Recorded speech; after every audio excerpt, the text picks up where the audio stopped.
Hello, bright and shiny beacons of light. I'm Michael Sandler, your host on Inspire Nation. Off camera, running the chat, who might make a sneak peek performance later, is Jessica Lee.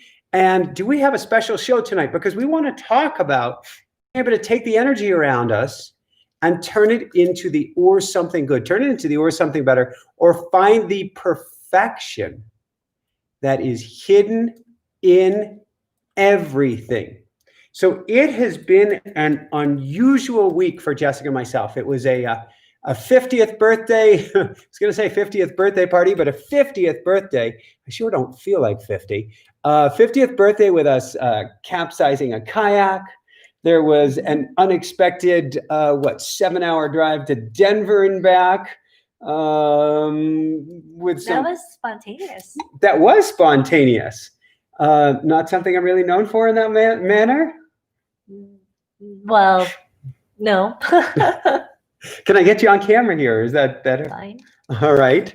So we had that going on. We have been we've been working on our RV tour, which has had lots of ups and downs and sideways.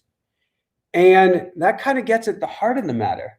And you're like staring at me now, like you're talking. The heart of the matter is there's a mantra that I started teaching people for our boot camp on Wednesday.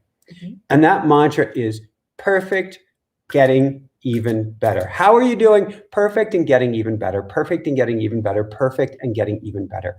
What in the world does perfect and getting even better mean?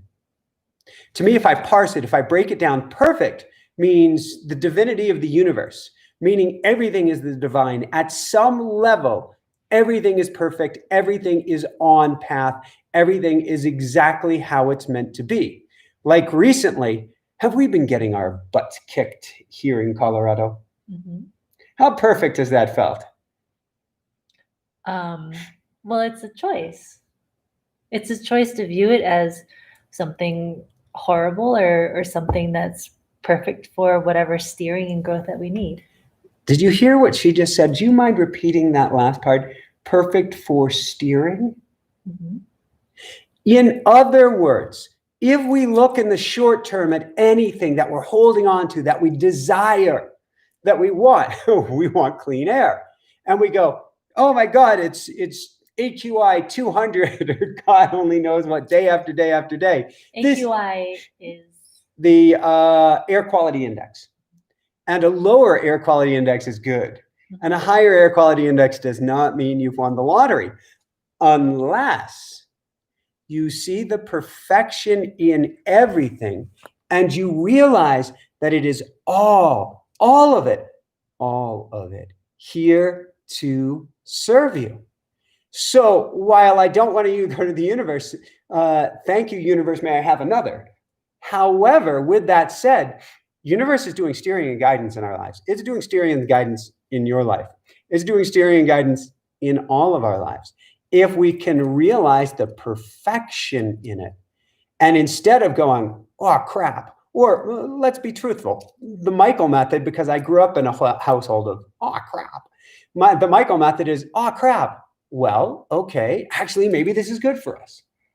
And that is the perfection that I'm choosing to see.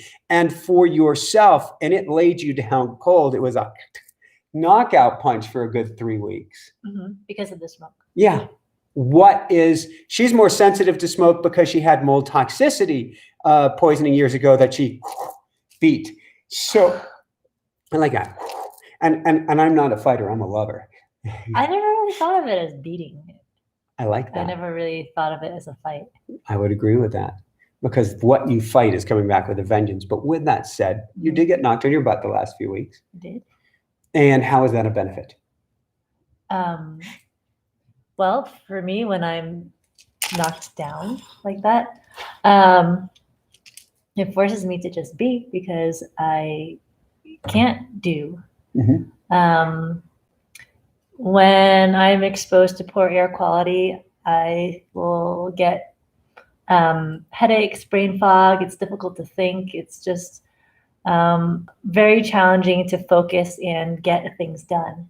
And so I have no choice but to let go. And I see so many positives out of this. First off, letting go, it's the ultimate. It doesn't mean that we don't work for things, but letting go means that we stop trying to drive the ship and we see where the waters want to take us, which is actually a lot more interesting than us trying to hold on and guide everything. My guess is, so you were planning a tour at the time. You're planning an RV tour.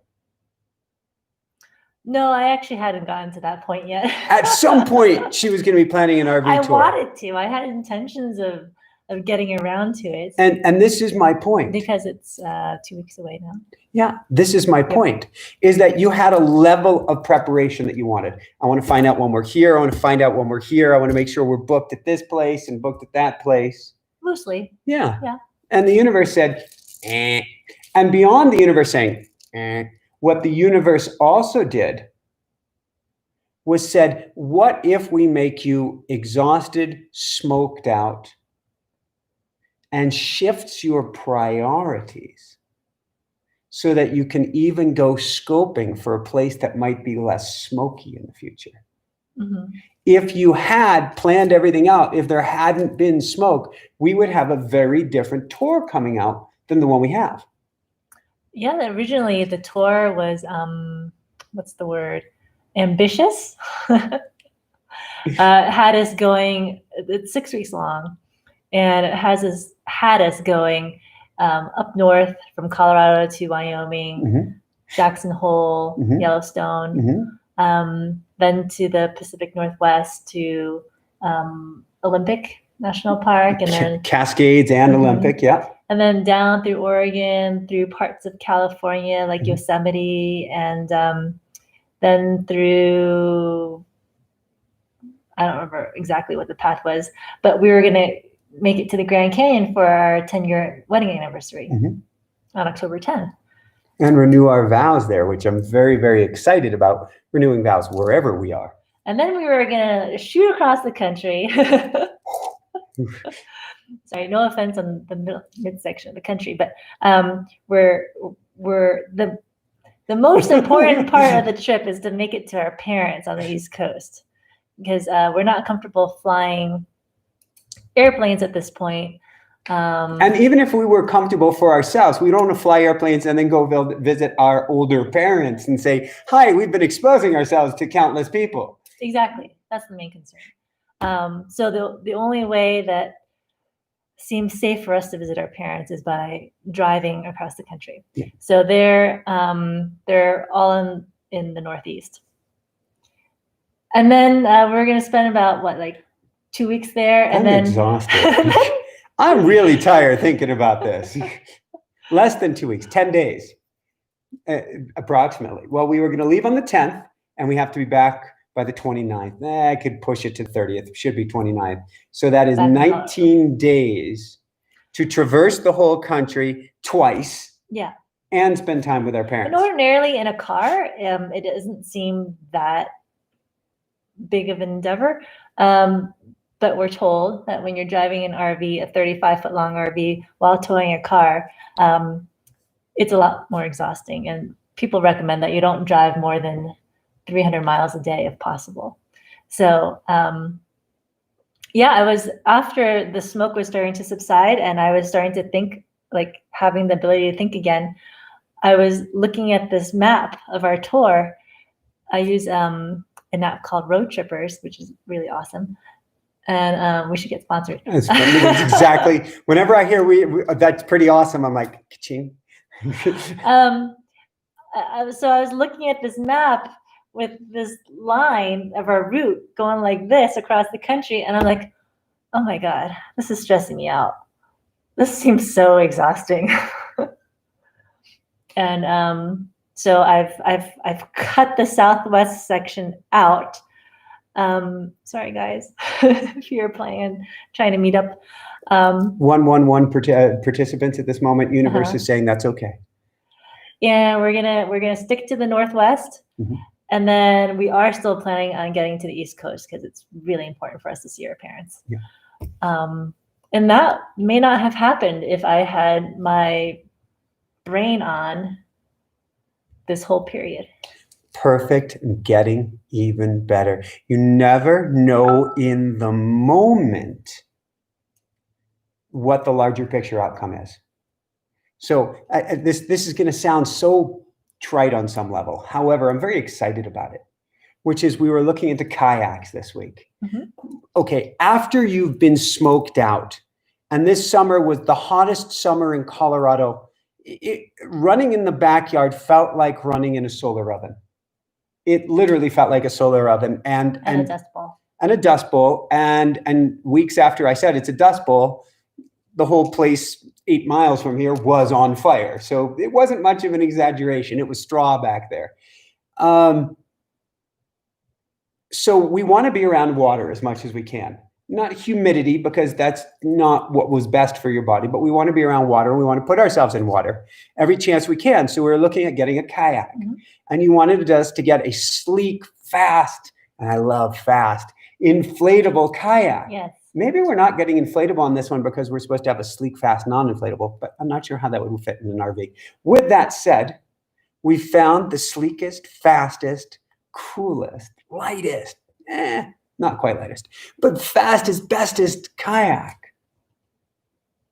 You take it on flat water, you take it on lakes, it's so cool. You glide along effortlessly.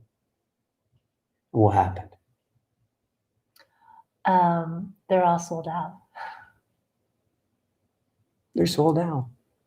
Can't get one until after the tour. Maybe during the tour, if you're really, really lucky. Why? I imagine it's probably because we're supposed to have a different kind of kayak. So instead, we're going to get the more versatile. You can throw it into class 4 kayaks, class 4 rapids, apparently, which we have. We need to go down class 4 rapids. Not without some very serious lessons. Very serious lessons. I didn't know you could take an inflatable kayak down a class 4 rapid, but you found a video of some guy who did it. Well, no, that was a class 5 plus. He took it off a waterfall. Class 6, so yeah. The class 5, I think, is the limit, but I don't know what you call off a waterfall in free falling. He was out of the water. We will have GoPros for this. Yes, we will have GoPros for this. Everything is a setup in your failure if you can choose to view it that way. So we couldn't find the kayak. Perfect and getting even better. Some other things for the trip aren't exactly what we wanted. Perfect and getting even better. There was a problem with the grill, with the mechanic that we were using. And it'll be interesting to see what happens tomorrow with the new mechanic, who we couldn't have gotten into had we not had things kind of not go quite right with the first mechanic. The only reason that they're fitting us into their packed schedule, because they don't have an opening until what, like October? Let me back up for one moment. Go ahead. So we have a tow vehicle. You have a 35-foot bus is what I'm calling it, a small RV. And it's pulling a car behind it, and you park the bus, and then you can go drive around in town. You can go into your national parks and stuff. And this vehicle, you have to actually drill and weld or bolt in, drill and bolt in a hitch in the front so that it can be towed behind the RV. The best place to get this done is an RV dealership. RV dealerships are booked up for months. So we found somebody who said, I can do that, no problem, traveling mechanic. And the interesting part was he's normally conservatively an hour away. Could do it faster, but conservatively an hour. But the highway was closed due to a fire until that morning. And so I ended up driving 4.5 hours to get to him. He installs it. It's not quite finished or right or something. We have to go back and get the parts. And I spoke with the company who is responsible for putting this in, and an air brake, which is a whole nother story. And they said, you need to go to the dealership, but the dealership is booked. But I called them back up and explained what happened with the mechanic. And they took pity on you. And we're in tomorrow morning. So it's actually all working out. And this is a concept I was also talking about in boot camp. If you view life as surgery, as crazy as it sounds, if you view life as surgery, if you view any segment of life as surgery. So I was at the mechanics and they're pulling off the grill and they're pulling off these other parts and they're pulling off this and they're pulling off that. And I'm going, oh my God, how am I going to drive this thing? If you view it in the moment, it will freak you out. And in the moment, it looks all wrong. If you take a bigger picture perspective of letting go and allowing the story to unfold, you can see the divine plan in it. What's the divine plan? Well, it's to get to this mechanic for whatever reason so that we can have the vehicle done. And so I can't judge in the moment. We all want to judge. Our minds are judging machines. This is good, this is bad, this is horrible. But what if it's all perfect just as it is and getting even better? Okay, my vehicle's in many pieces and apparently they weren't able to put it back in the same shape that they got it, but it's perfect and getting even better. Thoughts? Well, I definitely have been learning the lesson about not judging, kind of because I've been forced to. So many of you know who've been following us for a while that we had our third miscarriage this summer. And afterwards, I started going through some tests to figure out what's up, if there is something wrong on the physical plane. And I took, I don't know how many vials. It was 14 initially. I remember that. 14 initially, and I went back 3 more times for additional blood tests. And she has baby veins. I do. And the last time I got my blood drawn, it was a miracle. Heavenly? I wouldn't call it heavenly, but is it lobotomist? Is that the right? No. Lobotomist would be pulling out part of your brain. Phlebotomist. Yes. I'm like, that sounds wrong. Yeah, this is Rounding stone. Miraculous experience where instead of drawing blood, they just opened up my skull. And anyway, where was it going? Why would you do that to me? So it began as it usually does, where whoever's tapping on my arm is going, "Oh, you have baby veins," but instead of going, "Oh, you have baby veins," she goes, "You know what? I'm going to use a baby needle," and I was like, "What?" And then I think she also used like a baby Doppler, like a Doppler radar. I wouldn't call it a baby Doppler, but apparently makes sense. But I didn't realize this because we don't have a baby, so yet. They've got needles that are really, really tiny, specifically for drawing blood from babies. And so she used that on me, and I barely felt the needle go in. That's just wild. And this is after a bruised arm, and how many? 4 different people gave up on you one time? Yes, at the clinic. After they'd each stabbed you? I think one ran, though. The worst is when they stick the needle in, and then they think that once the needle is in, they can still find the vein, and they were like, and I'm just like, please, stop. I don't remember where I was going with that. Oh, yeah. So, okay. Lots of blood tests and lots of results. And when all of the results came back normal or within the normal range, meaning there's nothing wrong with me. Okay. So you could say, well, that's really good. There's nothing wrong with you there. Or you could say, that's really bad, because those were the simple solutions. Not simple solutions, but those are the things that had simple solutions, like just take this pill while you're pregnant or whatever, or take some more of this hormone. So people would say that's really good, right? And I'm like, maybe, maybe not. I don't know. As the hoobie, I'm going woohoo, because I don't believe that one of the more challenging things is going to be the answer. I just want to hear that you're perfect. Yeah. So, I mean, I might be. That's what I'm intending for. But each time the results would come back, I'd find myself wishing for a certain outcome, going, that doesn't feel right to be wishing for either. Wishing for something that's not normal, that seems odd. And because mind is creator, to be wishing for something to be off. Right, I could manifest some new disease that actually wasn't there in the first place. I've known people, particularly with autoimmune, who've done that, who've said, just keep testing, just keep testing. I know it's there, I know it's there, I know it's there. And autoimmune implies auto. A part of that is under our subconscious control. And I'm not saying that anybody who has a disease has created it. However, the more you are wishing them to find something, the more your body will help create the conditions for them to find something. Which is why I was diagnosed with arthritis in, I guess, my left knee at, 12, 13 years of age. And I'm like, well, that's just bullshit.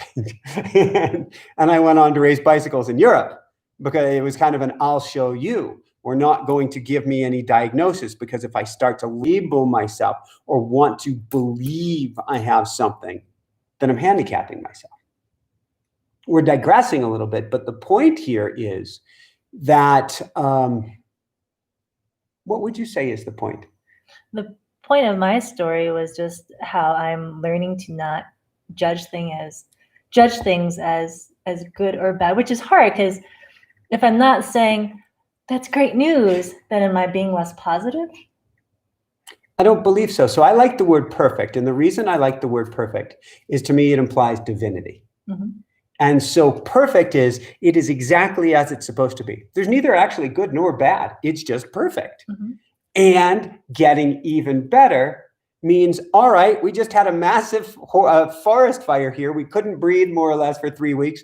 You had, I think, on something last week, an oxygen mask literally going, you looked a little bit like Darth Vader or something on camera. Perfect. I'd like clean air and getting even better. And so I think that's kind of our mantra right now. So, which gives us a different way of preparing for what I call road magic. But road magic isn't always easy. It's silly, fun stuff that happens, or not so fun stuff that is perfect. Mm-hmm. And what makes it not easy? Two pieces. One, attachment makes it not easy. So actually, the last time we were in the Tetons, do you remember the last time we were in the Tetons? Yeah. That RV that we were renting broke down. The transmission died. Very, very top. You couldn't have planned it. I mean, it just warning. We took it really well back then. We did take it really well. Because it was like the most picturesque view of the Teton mountain range. It was like Teton Pass or something, Grand Teton Pass. We're in the very top, and the vehicle just started idling, literally. And yeah, can you see the perfection in it? It didn't stop on a boring place on the way to the top. And it didn't die partway down where you could cruise. It literally knockered right at no smoke, no warning, just, you have a transmission? You don't have a transmission. But it was beautiful and it was cool. And I think I rode in the back of an RV on a flatbed truck. You did. That was kind of exciting. Yeah, and I sat in the passenger seat with the truck driver. Mm-hmm. And we had a very interesting conversation. There's a little bit about politics, which I didn't agree with, but I didn't really... I was just staying open-minded. There was talk about guns and gun control, and it was enlightening. It was perfect. And because of that, we ended up getting stuck in Idaho Springs, which meant that we rented a Subaru and had the most magnificent journey to Yellowstone. And because of that trip, we're going back to, I want to call it Glacier because we live near something called Glacier, to Glacier. I don't believe we're going back, but who knows? Maybe we end up going kayaking there in Glacier. It was perfect. It was actually better than we expected because we didn't struggle to hold on. And so that, to me, is the key, one of the two key components of why do you think it might be, I think you said challenging or difficult? Mm-hmm. is if you try to hold on to a particular outcome. So for instance, if we get to Yellowstone and all of a sudden they close the world and all we can do is be at Yellowstone for the next 2, 3, 4 weeks. On one level, you could go, oh my God, I just spent all this money on RV and trip and this and that. The pain. Or you could go, woohoo, it's perfect. So that's one way that we get that challenge or that struggle, is trying to hold on. The second way is learning sometimes are uncomfortable. And even if you let go, like I let go and said, I guess we're driving to Denver tonight. I guess we're driving back from Denver tonight. I guess I'm doing an upload at midnight. There was still some challenge in there. But because it's sort of like, so I'm an alchemist. I like playing with energy. I like flipping energy on its head. And one of the tools I use isn't just used by me. It's used by millions. It's called the Eft Tapping. And what you do with the Eft Tapping, let's say that somebody broke their leg and they have a pain level of 10. Oh my God, it's through the roof. I can't take it. And you tap on them. I never get phone calls. We tap on the phone. And what happens is, we'll wait for this ringing to pause here. All know how to turn it perfect, just as it is. It is one of our dearest friends. Maybe he wants to be on. Oh, he might want to be on. So he is. You couldn't actually shut it off. So he is on right now. I don't know. It's perfect, just as it is. Yeah. We're live on YouTube. We are live on YouTube. You can actually see yourself on YouTube if you want to say hi to everybody. Hey guys. And it is perfect. Just as, I'm not trying to block you. I'm trying to get him on the mic. Perfect, just as it is. So Ilya, I'm going to let you go, but we will talk, and we have rerouted. Might have some words of wisdom to share. Okay. Oh, actually, all right. We're talking about the topic of things being perfect and getting even better, recognizing the divinity in everything. So do you have anything that you would like to share and add to this topic? As in confirmation that there is divinity everywhere? Divinity, or that there's a perfection even in the difficulty, even in the challenges, that there is perfection, a level of plan or path to everything. Wow, this is deep.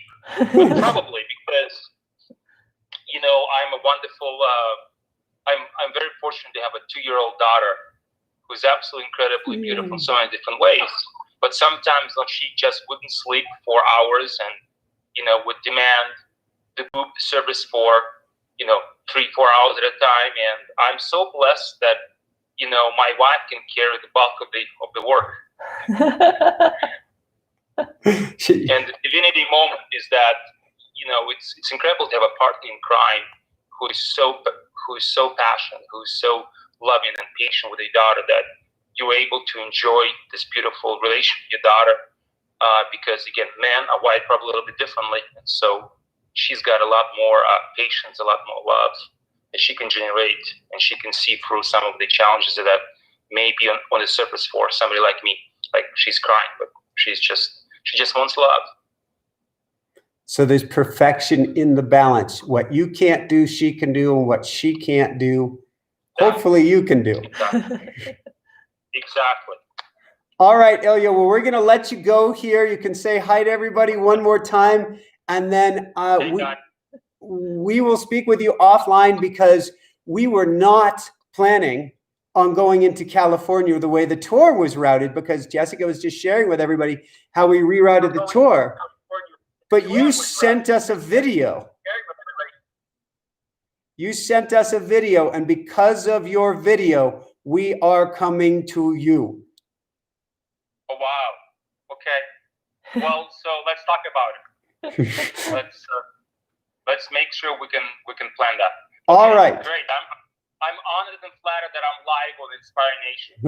That was great. Woohoo! Okay, all right. I'll talk to you later. Love you, Ilya. Bye. Perfection in everything. Now, do I know where in the world I was going before that? We were talking about the RV. We were talking about it being broken down. We were talking about challenge, driving back from Denver. Yeah. Tapping. That's where I was.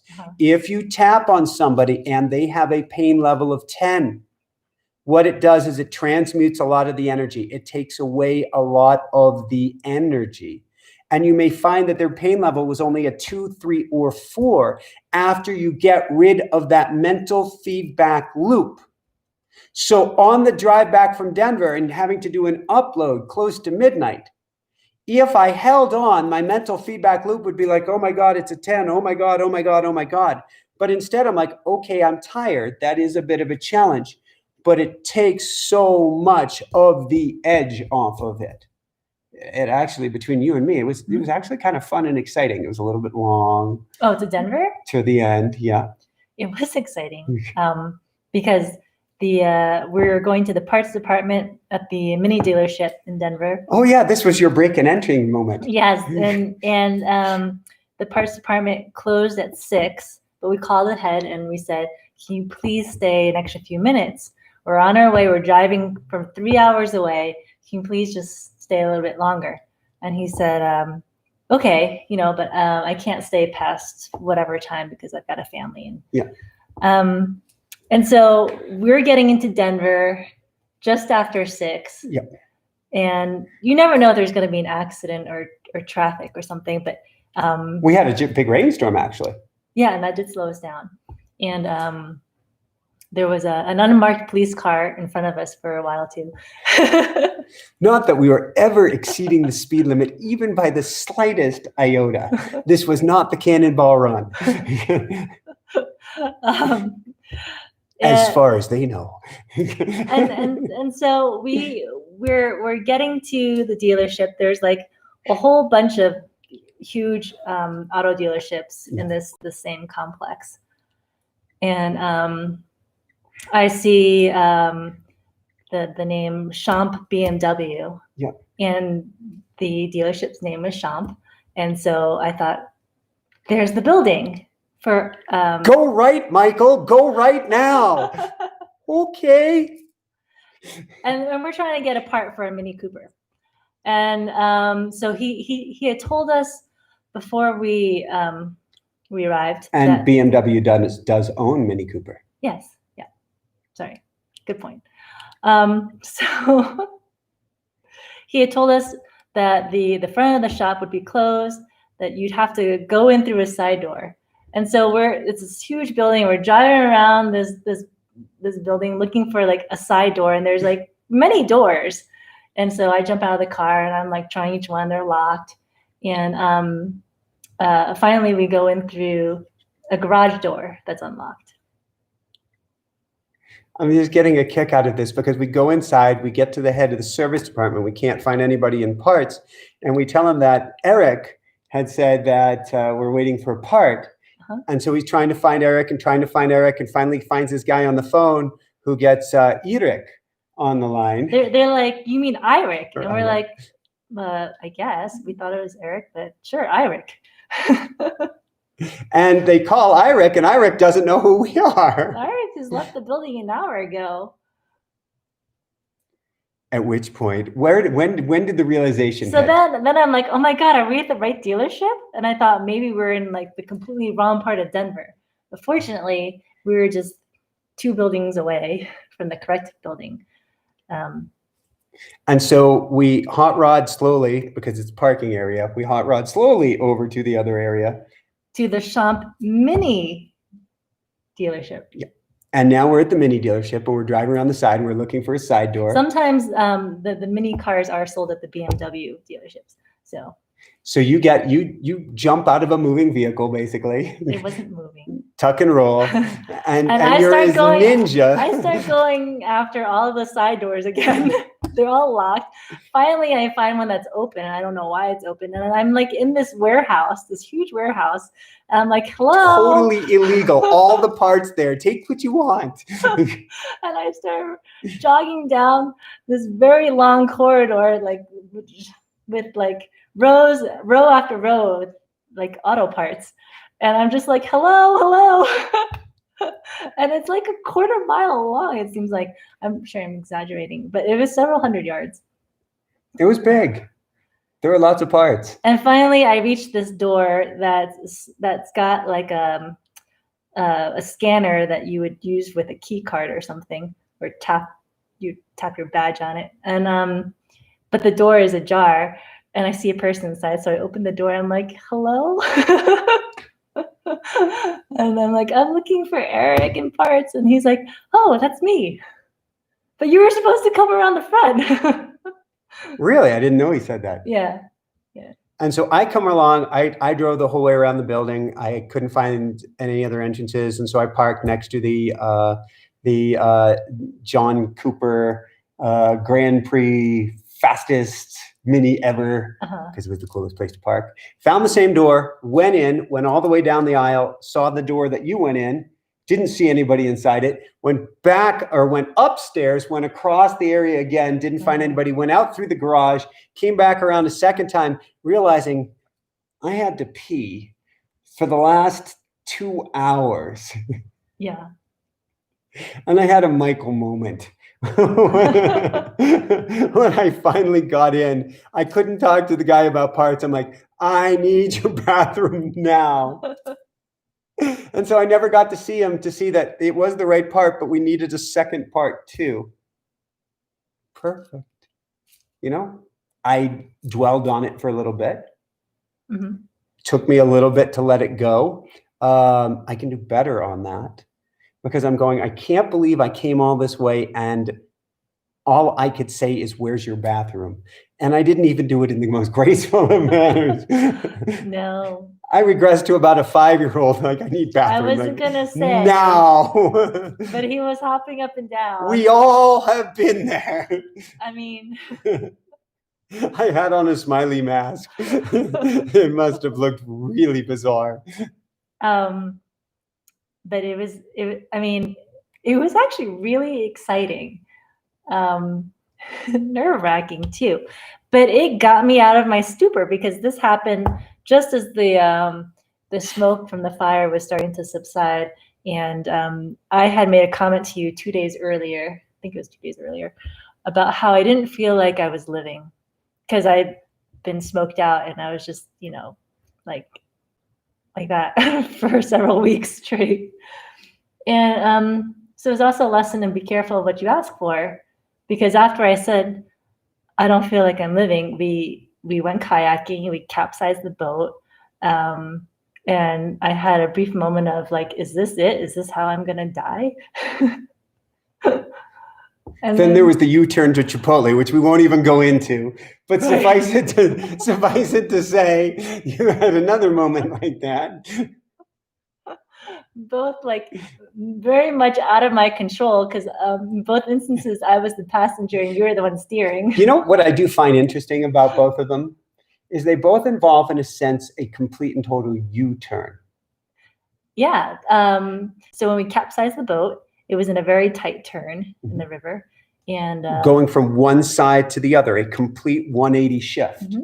And then what I know now is I'm going to pay exceptional attention when there is a 180-degree shift in anything. I think that was the punctuation mark behind this, of the U-turn that we were making on a road that I was unfamiliar with, thinking that oncoming traffic was stopping, which was exceptionally poor judgment on my part. And I'm very thankful that we are still around. But you definitely felt like you were living at that point. Yeah. Some big shots of adrenaline there. More than an espresso. So I want to open it up to questions to people here in a minute. Before I do that, perfect and getting even better, how are you feeling about either that statement, perfect and getting even better, or about the perfection and the imperfection of everything? Imperfection, I'll put it in quotes. Were you asking me a question? Yes. I'm sorry. I started reading the chat to make sure there weren't any questions in the chat. I'll review.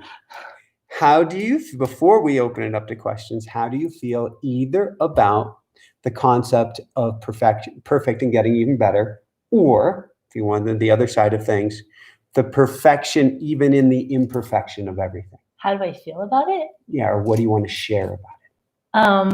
I think it's a relief if you can start to embody it. Because it's just like in Buddhism, they say attachment is the root of all suffering. And so when you can start to convince yourself that everything is perfect and divinely planned, then it allows you to start letting go. There's to riff off of what you said in Buddhism, I think it's pain is required, suffering is optional. Suffering comes from that holding on. And I think there is such a perfection in stating every time, to me, perfect and getting even better, perfect and getting even better, perfect and getting even better isn't just a great mantra and way to live, but it's a prayer. Every time you say things are perfect and getting even better, because mind is creator, you are now creating a new state, a new direction for the universe to take your life. If you say, how are you doing, Michael? Oh my God, I just had to go to Denver and it's so late and I'm going to have to do my upload. And that's one energy. If you say, wow, what a trip we just had. We got to have Chipotle, which actually here in the Valley, this is a big deal. We got back and she's like, why didn't you buy us 5 burritos each? I think that's exactly what you said. But if you look for those grace moments, if you look for those special things and you go, it was perfect. We had to do 7 extra hours of driving. And now we're stuck up late at night. This is exciting. This is fun. Perfect and getting even better. What are you telling the universe about how to treat you, about how to interact with you, about the experiences that you're desiring? Not an experience of a 7-hour drive, although she really, I think, had fun with the not so breaking and entering. It was kind of thrilling, wasn't it? Did. It's so not my character. Understand, introvert usually or past and pretty timid, yeah. But there was this deadline looming. it was like do or not die, but and it's a miracle that he was still there. He said that he was about to give up because he had stayed way past what we had agreed upon. Did he have some sympathy or understanding once you explained you were at the wrong building and looking for Eirik? Yeah. It was thrilling. It was. Perfect and getting even better. So with that said, let's open it up to some questions here. Now, my chat window has stopped. I don't know if people are just following the story closely or if nobody has any more comments or anything. Anyone out there?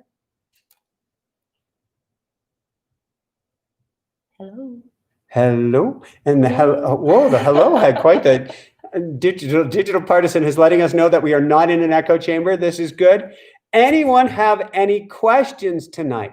Tammy asked, would it be awful to ask where the chicken Ruru is now? Well, Ruru woke himself up early this morning. An hour early. So he was feeling tired an hour early. And he was asking to go to bed. So Ruru went to bed early, and the way he does that is he wanders into the room where we have his little house. Mm-hmm. And what's his house? How would you describe it? A giant, extra large, soft dog kennel. Okay. That is really a 3.5 by 3.5 by 4 foot soft house with many zippers, windows, and doors. That's pretty spoiled for a chicken roost. So he's totally fine. And what I was gonna say is, he lets us know that he's trying to go to bed because he goes into that room and he starts like teetering, wobbling, and so I had moved. He'll jump on top of it. He'll like walk around it. He doesn't go in by himself though. I don't know if it's because it's got this little ledge and he's just. And so he actually went to the closet, which is where he slept in until we got this house for him. And he's standing in the closet. and he's just kind of like staring at walls. And he makes this sound, this whimpery. Helpless. Yeah. But he's good. So and for those who don't know, Ruru is our rooster, which is a whole another story about perfect and getting even better. Because if you had said, "Are you going to be the couple that drives around in an RV with a rooster?" We would have said, "Well, we're open." The whole reason we found and rescued him was because we had missed a sunset. Missed. Now let's go there for just a Oh, second. that's Meowsers. Let's go there for a second because in the past, I was addicted to sunsets. Are you having fun? Yeah. You go, girl.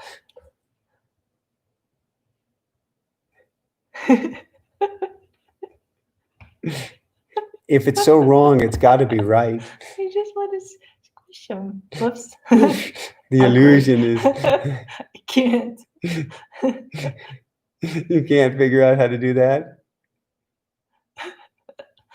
And he's not really that small. That's his favorite. Chin scratch. All right. Sorry. Where in the world was I? We were talking about divine timing of rescuing Ruru. Yeah, in the past, I would have kicked myself for not getting to the right place at the right time for sunset. This is a long time ago. But in this case, we drove to try to go get some good photos of the sunset. We missed it. And I literally said, everything happens for a reason. There's a reason for this. Mm-hmm. And that's it. If you can catch in that moment, everything happens and a reason for it. And there's a question here about manifestation. Yeah. And we'll get there in a minute, but it actually has to do with this because manifestation is about your energy, your state. If your state is in this high vibration of I guess there's a reason for it, then you are a lot more likely to create rather than what was I thinking? Why did I miss it? Why wasn't I sooner? Why didn't I? Which is what you used to say. Absolutely. A decade ago. Yeah. And so instead we were ready for Ruru the Wonder Rooster. And so we come down the road, and coming down this little mountain highway, there's a chicken running across the road after dark. He wasn't even running. He was just like sauntering. La-di-da-di-da. We're like, no. No. And when I'm over on the side, after I asked you, and I thought I did really good. I was very cognizant and said, is it all right for me to pull off here? Will you feel safe if I run across the road? This has taken years of programming, years of training. And so I'm across the road, and I'm worried that this chicken rooster is going to run into the road. I don't think, now that I look back on it, I don't think he would have. But he was very freaked out, and he didn't know where to go, and he didn't know what to do. Well, eventually he probably would have wandered back across the road, which is just not safe. Okay, let's get to questions. Thank you. Angela asks, please suggest techniques how to manifest what we wish for. My mother suffers from Alzheimer's, and however much I do, I get bothered by her conditions and wish it were better for her and for us. So, Angela, that is a beautiful question. And most importantly, we send all our love to you and to your mom.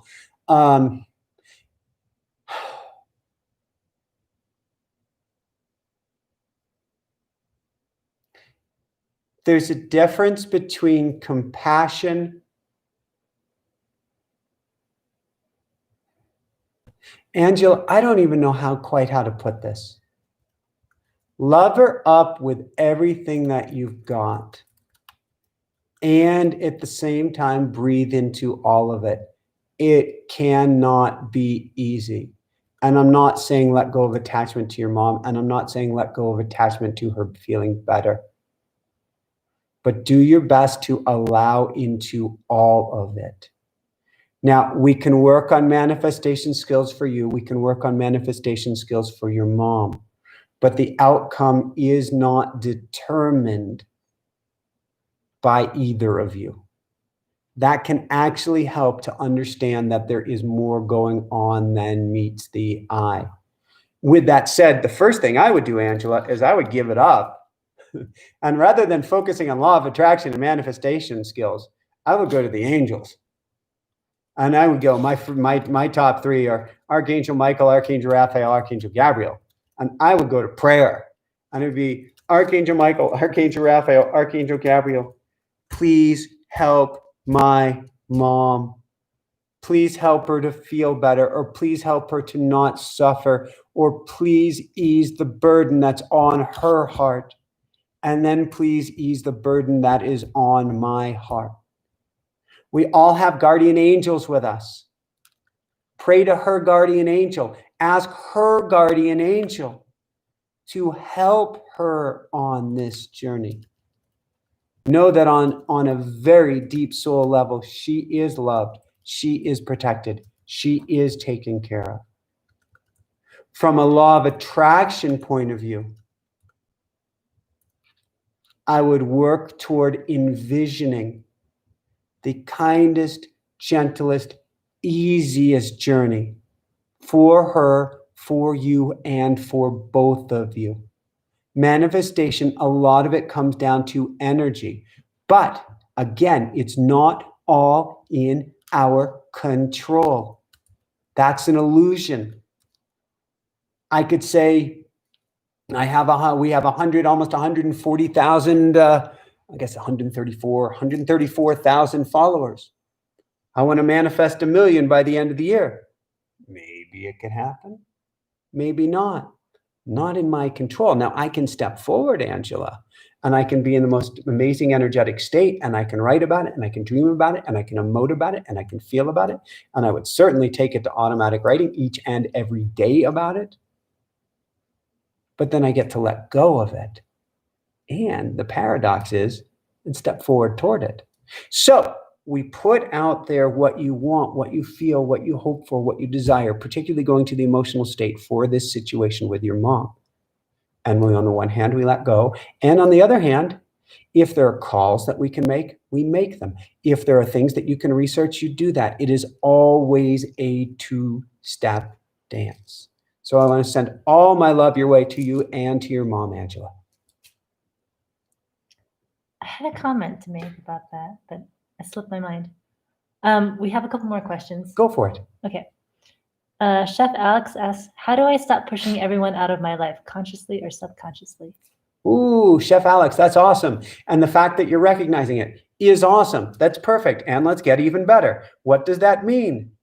Well, I would write about it. I would go to automatic writing. We have automaticwriting.com. Very inexpensive, turns your journaling into channeling. And I would start asking angels, asking guides, where is this pattern coming from? Why is it here? How is it here to serve me? And then each and every morning, I would write an intention statement of today I choose not to push people out of my life.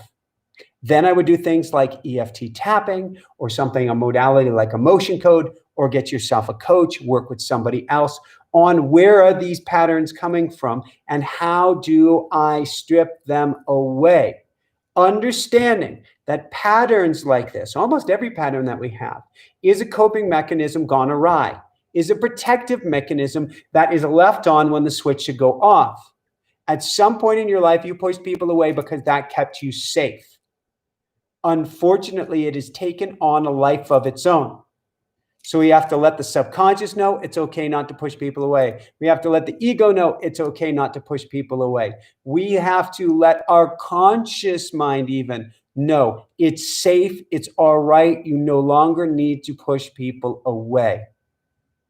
And then I would either go into meditation or I would simply start to be more present through the day, more present in my interactions, more present every time I'm around other people. We set that intention and we start to observe, look at our lives, look at our situation. I've got my hand out, I guess, off camera. Here we'll use Henry. Look at yourself and say, wow, how am I interacting with people? Am I pushing people away? Can I treat them with more kindness and compassion? And what is this fear that's coming to me that's causing me to do this? Now, Jessica has the goofiest goofy grin here. It's Meowsers. He's very patient right now. He just makes me think Batman. He does actually have a bat suit, doesn't he? I'm yeah, Batman.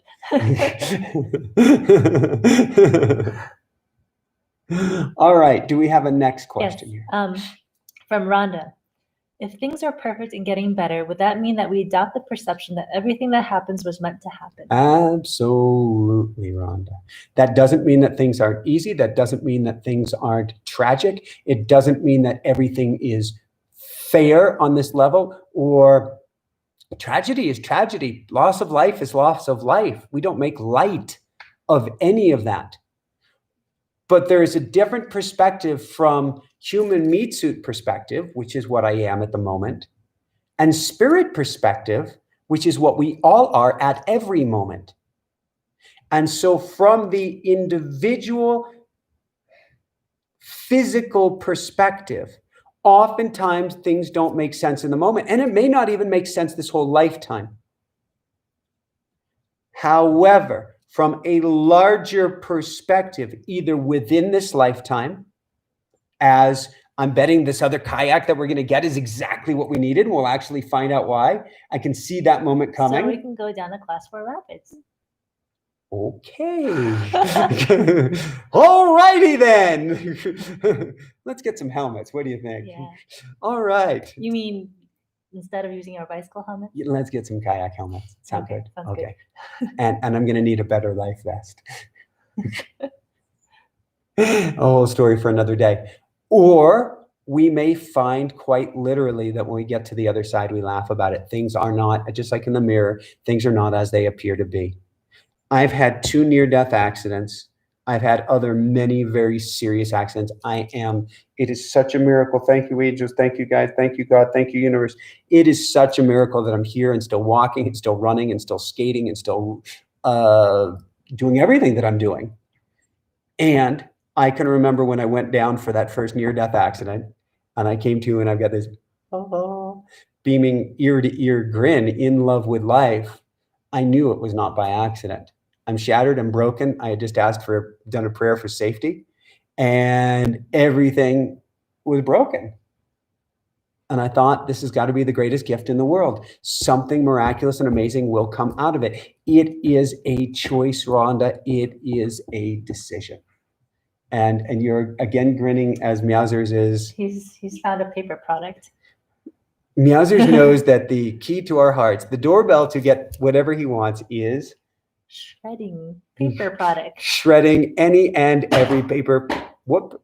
And pushing things. Oh, my journal. That was my journal. Thank you, Meowsers. Angela reminded me of the question or comment I had earlier. Angela says, surely the millions of followers are manifesting for you both. And what came to mind earlier was that... And please share. Thank you. Perhaps the millions have not appeared because if they had, then you would continue doing the same thing. And for our highest good and the highest good of all, we are supposed to shift and produce a new kind of show. We're going on the road, and we're going to pause our interviews, as far as we know, for 6 weeks, or at least in the format that we were doing. There might be some impromptu interviews if we, especially if we end up heading down California a little bit further, and we might meet up with Howard Martin of Heart Math. Oh my God, that'd be amazing. My heart is so called to Howard Martin and Wallace J. Nichols as well. And what's interesting is now that we're going into California, we're going to be only a dozen or so miles away, I believe. From Dawson Church. From Dawson Church. So, and there are countless others who we could meet as well. But it's a massive, on one hand, it's a massive leap of faith. On the other hand, it's no leap of faith at all. Massive leap of faith because we're investing in a lot of equipment for being on the road that we have absolutely no idea. It feels like this is something that's going to continue beyond this 6-week trip. For the first 6 weeks, we were renting an RV to see if we like it. Yeah. And to see what size RV. Yeah, to know what we want to look for in an RV because there are a lot of variations. And they range anywhere from like a Sprinter van. 20-footer to a Sprinter RV, 25-footer. To 45 feet. Yeah. Like a bus. And we rented the Sprinter RV before, so we've tried the smallest. Now we're going medium. Yep. And so if I was to look from a budgetary point of view, and we are amazing manifestors, but it's always wise to have a budget. And we look at it from that point of view, and right now the budget is out of the water. And the logical mind will go, what in the world are you thinking? What are you thinking? However, there is a pull tugging at our hearts, going, we have to do this. And you are so right. Had we been 1 million followers this other way, then we may never have shifted, because who wants to rock the boat when you've got 1 million followers?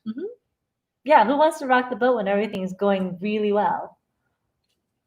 Instead, and not that things are going poorly. Exactly. That's where I was gonna jump in there. It's not that things are going poorly, but it's they can get even better. Yeah. And you have to be willing to challenge yourself. Well, I'm calling it the old way, even though you're still doing the interviews right now. Yeah. But it already feels like the old. That's interesting, and I'm just angling here so that people can see Meowsers. And I've got to turn on the light. Doing his thing. It definitely feels like a massive change is coming in a positive way. Right. The interviews that I'm doing, there's an energy that feels, the interviews are amazing, but I can feel something there. Yeah. I know you want to get the light. I do. And I had another point, which I forgot, but maybe it'll come back to me when I turn on the light. All right. Meowsers, you are doing, wow, that is bright. Wow. Talk about bringing in the light. I don't remember the point. Interviews, old energy, things are always... Okay, so in the old way, I'm not involved as much. I'm behind the scenes. In this new way, I'm more in the forefront. Not that I am clamoring to be on camera or be in the spotlight, because that's really uncomfortable for me. But it feels like that's what's needed right now. So I won't digress too much, but when we got married, when we got together, you said it wasn't about love, maybe, or something of that sort. Instead, you said you were conscripted.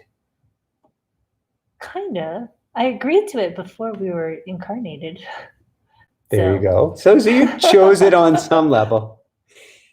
But with that said, you are stepping forward in ways that you never chose originally, with the same kind of... Not consciously, anyway. Conscripted energy. It's not a resignation. It's not a, all right, I'll get on the mic. It's a, well, I guess this feels like what I'm supposed to do at this phase. Does that sound right? Yeah. And so you're embodying that. And it is amazing to watch your growth on the mic. And so, yeah, I don't even know. Oh, go ahead.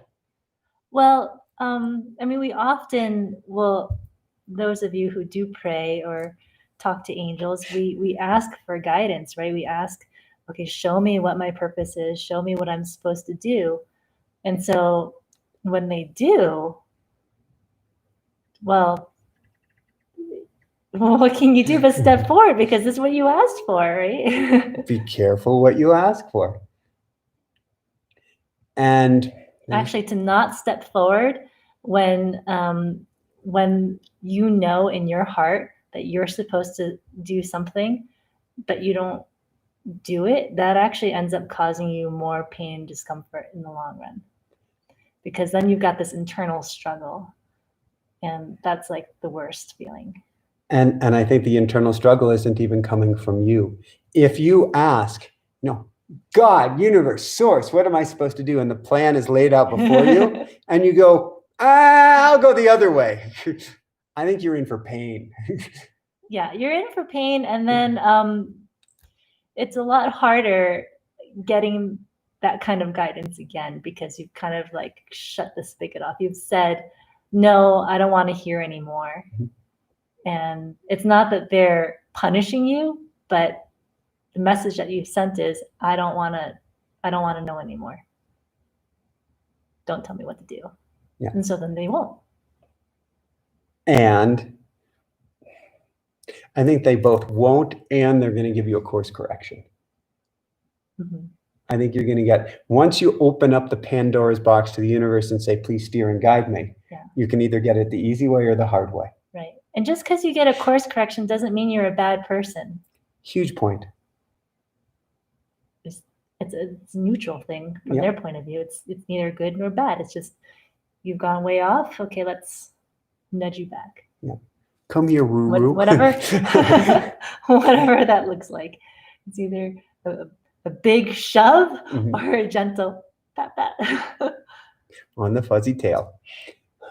It's interesting because people have talked to us for years about this. So first off, before you even came into my life, people were like, they should do a movie on your life because of all of the God only knows what took place in my life. Drama. And then when we came together, it was you guys should have your own reality show. Yeah. And in a sense, I don't even know what this is going to look like. I don't think we're going to know. We thought we could dry run it. We thought we could try things out with the editor. I don't think that's how it's going. It's going to evolve on the road, but in a sense, it is us, and I'm saying this specifically because it's you who hasn't been on the mic or camera as much. We're going to be putting ourselves out there, aren't we? Mm-hmm. Perfect and getting even better. It means you get to be even nicer to me. Not that he's mean. But one can always be nicer. That was well put. Thank you. Do we want to? Although you did interview a guy who wrote a book about being too nice. I can vaguely recall this. There's something about getting walked all over, but okay, let's not go there. Are there any other questions? How many beads are you wearing? I am wearing 108 times 3 plus a few bonus here right now. I'm just feeling like wearing the beads that I have. And so I've got my beads on here. I got my beads on here. These were either made or restrung by Jessica. These were just ordered by Jessica. This was the most amazing gift by one of our two of our listeners. And I'm just enjoying, oh, wait. I've got other beads on my ring finger here tonight, or non-ring finger, that I've been enjoying as well. I'm just beaded up. It's better than being beaten up, isn't it? Yeah. Do we have any more questions? Cost for mentoring. Reiki, if you reach out at, how do you reach out today to find out more about coaching?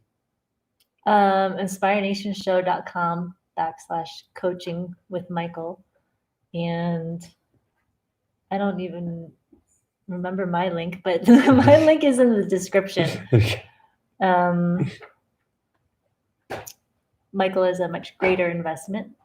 And for me, actually, I don't even know if I'm taking sessions right now before tour. But usually, I must rescue Adrian, my journal. No, we didn't see your question, Adrian. SB Yoga, how do you get past the fear of being seen or visible?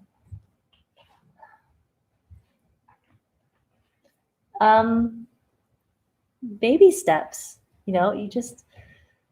You have to really want it. For me, it was so painful not being able to speak up. Like there was a time when I hated myself when I didn't speak up for myself. And that got so painful that I said enough. And I started taking steps towards getting myself to use my voice. So I put myself in roles where it was inevitable that I would have to do public speaking, for instance. And joining the Peace Corps was one part of that, because I ended up having to teach. So I was standing in front of a classroom. And even after that experience, I felt like, okay, I can still improve. I'm still not comfortable with public speaking. So what can I do to force myself to speak even more? And then I signed up to become a bicycle tour guide in Alaska. So I was leading 2 or 3 tours a day, every day, for an entire summer. And yeah, it was really scary. I mean, so when I was younger in college, I remember giving presentations, and I would be up in front of the class and I'd be holding my notes. And if unfortunately I had a piece of paper in my hand, you could hear the paper flapping because I was shaking so much. And I really couldn't stand that feeling of insecurity anymore. Go ahead. If I was coaching you, I'd have to ask the question, what was the driver? Most people would then go small. You instead heeded that calling that said, all right, let's instead go big and scare myself even further to move past this rather than shirk away from it. What was that? I didn't want that. I wouldn't say it's the best motivation, but I didn't want to hate myself anymore. And the reason why I'm saying that's not great motivation is one should never hate oneself for anything. It would have been better had I loved myself anyway, but that's just where I was at the time. That was my early 20s and going into my mid 20s. And when I met you, and I think that's huge, when I met you, you had just finished up a job with a solar company that was starting to take a solar-sized digger. Mm-hmm. And you went to networking events, Yeah, saying, by God, I am going to, in Boulder, Colorado, where everybody, it seems, wants a green job. yeah. I am going to find a top job. Mm-hmm. What it comes down to is your desire for something or for change has to be greater than your fear of failing or fear of embarrassment or whatever. What? Inside, I'm going, she did it. She did it. And that's it. No, I'm still working on it. Like when we started this YouTube live, I wasn't on camera. I'm like, I'm so tired. I just want to stay off to the side and do my own thing. And hopefully I can just avoid being on camera. But that made it about 10 seconds. You asked me if I wanted to be on camera, and I'm like, that's what I'm being guided to do. Okay. May I ask, because I think back in your 20s, you didn't have the words for it, but there was a part of you saying, that's what I'm being guided to do. In your mid-20s, you didn't have the words for it, but that's what I was being guided to do. Probably. Going into, coming out of solar, going into the networking in Boulder, you said, that's what I'm being guided to do. Starting our company, that's what I'm being guided to do. And now here tonight, that's what I'm being guided to do. How are you hearing that now? And how is that energetically received inside of you? Yeah, I'm not really hearing it in words per se. It's more of just a feeling. And I've actually felt, I told you this a few months ago, that I secretly felt for many years that one of the reasons that we hadn't exploded in popularity was because I was holding us back, that I was supposed to be up front more. And that's weird for me to say because I don't understand why. I'm not an eloquent speaker yet. And you know, I completely, so I want you guys to give a shout out if you think she has the most smooth as butter voice. Okay, yeah, I agree. I've been told enough times that I have a soothing voice, and I can accept that. Mm-hmm. Thank you. But I'm still learning how to how to take everything that's up here Mhm.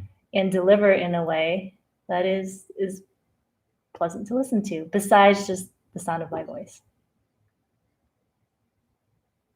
So going back, you're feeling pulled, you're feeling called, you haven't heard this voice doing it, but there's Dr. Dean Radin.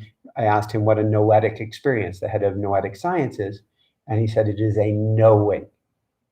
And you kind of got this knowing. There's a knowing, and actually there has been confirmation from various mediums that have come on the show that you've interviewed, and they've all, almost all maybe, have said that I am supposed to be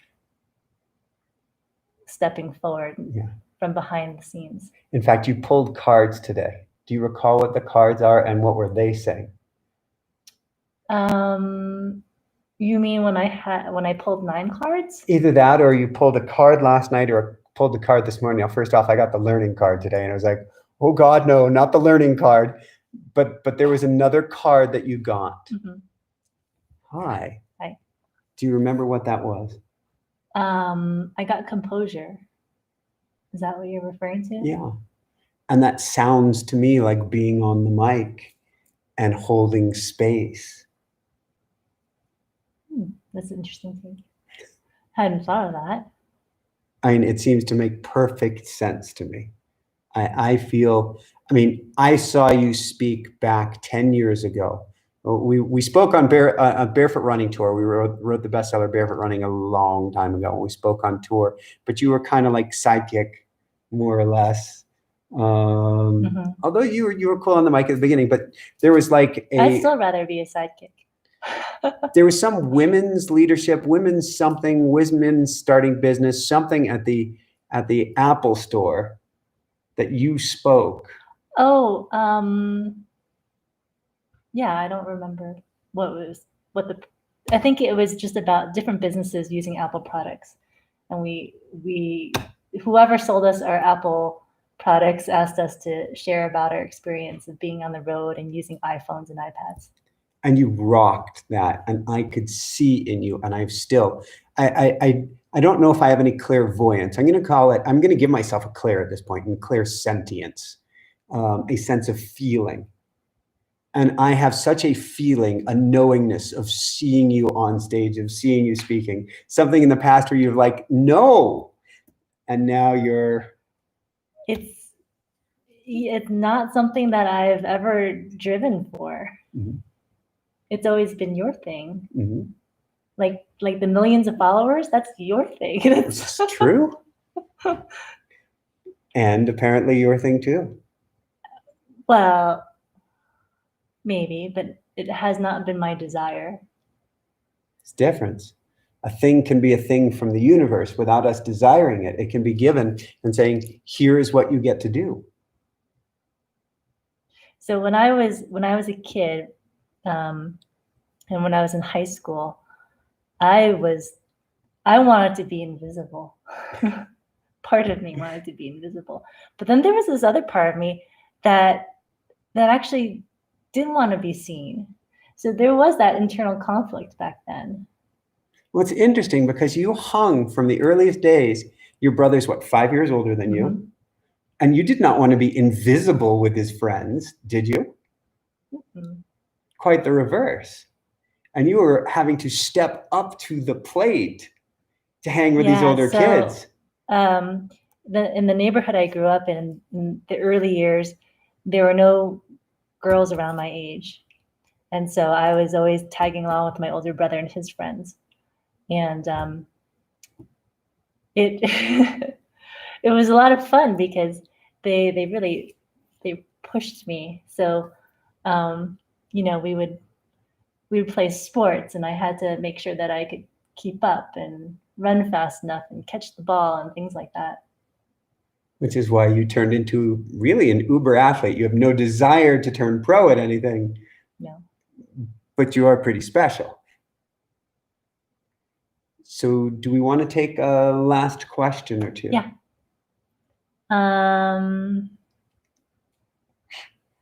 Let's see.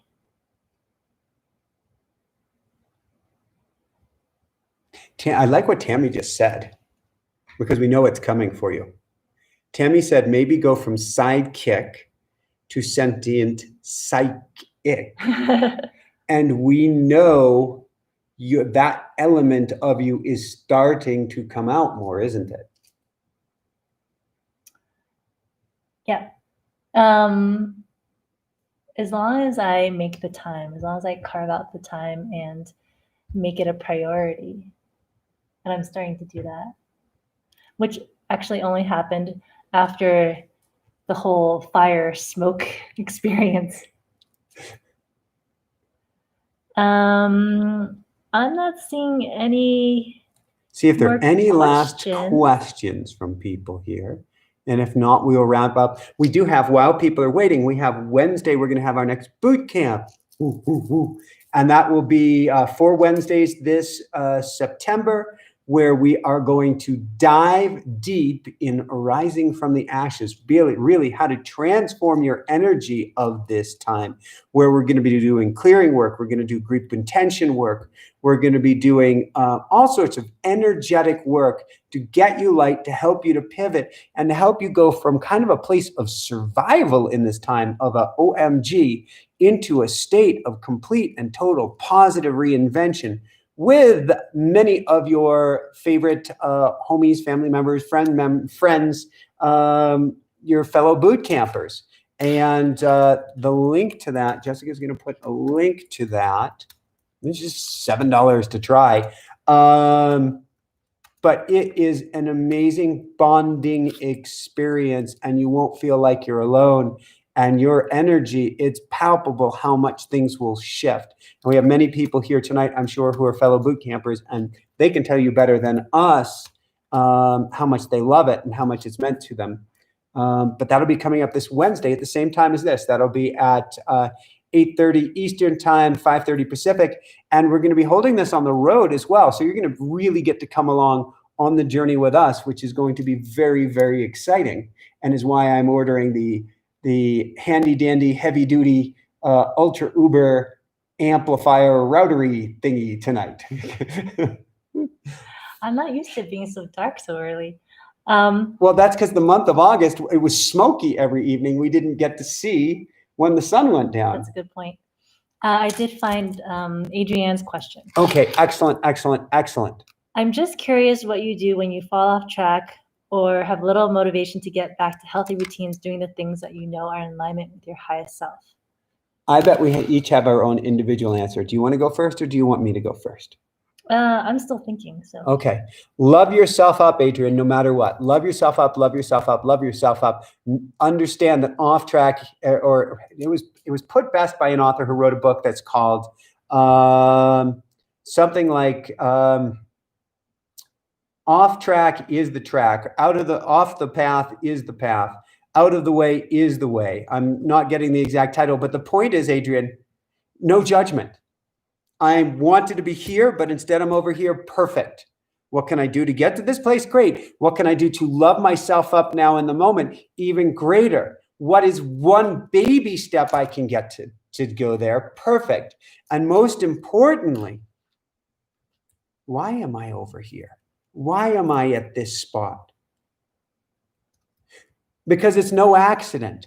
And it doesn't mean you were lazy, and it doesn't mean you were stupid, and it doesn't mean you're addicted, and it doesn't mean, and it doesn't mean, and it doesn't mean. It's here to serve you. There's something so incredible that we can learn from over here that is much more valuable than if we had just been over here. It's why if somebody tells me, I just need to be more motivated, Michael, I'm taking your coaching so that I can help find more motivation. No. If you're not motivated, there's a reason for it. And it's awesome. Let's look for the why you're not motivated and learn from that. Where is the out of alignment? I never, ever believe in muscling, brute strength, pushing through.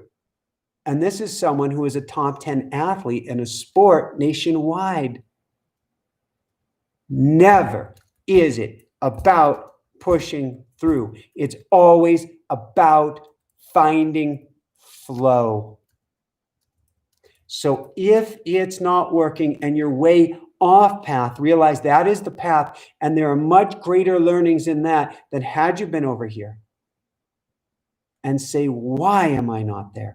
What can I learn from this? What is this here to tell me? And why, on some level, do I maybe either not want it, or am I shooting myself in the foot? And what can I learn from this? So I know you've been in the chat world. Mm-hmm. So are you still here for answering that question? I don't want to pull you off track when you're juggling both things at once. I don't think I have anything to add. Okay.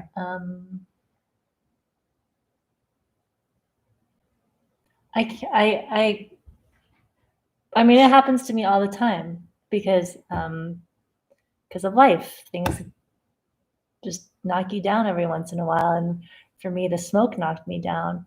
But then after the smoke subsided, I was just so grateful to have my brain back and to have my energy back that for me, it was curiosity about why this experience happened and what I'm supposed to learn from it that brought me back into the healthy routines. Because it's what I do in the morning routine, my automatic writing, pulling oracle cards. That's where the bulk of my conscious learning happens. Yeah. And so, yeah. It's just about desire. When's our next automatic writing class? Our next automatic writing class is September 10th at 8:30 p.m. Eastern Time, 6:30 Mountain Time. Very, very cool. And I can't recommend that enough. That is my one most powerful tool. I teach all of my coaching clients. I'll teach everybody everywhere, because it is the most powerful way to tap into source, where you literally go into meditation, you go into prayer, you write down a series of prayer. You're kind of like Alice stepping down into Wonderland, and then your pen starts moving almost, well, definitely without thought, but almost without efforting. And you start to get guidance from beyond. And so that is, to me, the single most important tool, single most important thing. Life has been so interesting with the smoke, with the fires, with everything. We're getting ready. I do not miss my automatic writing, period. Because if so, then I'm off track. Then I am lost. But if I stick to my automatic writing, then the angels, the guides can say, hey, Michael, you got to make sure you take care of this. And they told me quite clearly what my priorities were today. And it is so helpful to have somebody on the other side who's outside of my egoic mind saying, Michael, here's what I need you to get done today. And me to go, aye, aye, Captain. Cool. Any last words you want to share? I feel we get to wrap this up for tonight. This has been a lot of fun. There's a lot of packing and ordering and things that we get to get taken care of. But I'm so happy to see everybody here tonight. And we had a really great crew. I do hope to see everybody on our boot camp on Wednesday, certainly for automatic writing a week out from now. And I'm going to let Jessica wrap things up tonight. If you have any words that you want to share with people. She was typing. So one of my triggers is being put on the spot and not having words to share. But I'm going to love myself up anyway. I'm not going to kick myself or feel bad. Wait. If there was anybody to kick, it'd be me, not you. I just did it. It was my bad, not yours. Well, I'm just feeling I'm expressing, or I'm emoting. I don't know. What you're doing is awesome. What you're doing is actually what we need to hear. What I was going to say is that I'm feeling gratitude for everyone here watching and all the encouragement I'm getting in the chat, because I haven't had a chance to acknowledge everyone individually, which is what I used to do. But it's hard to do when I'm speaking and looking at the camera to also follow the chat.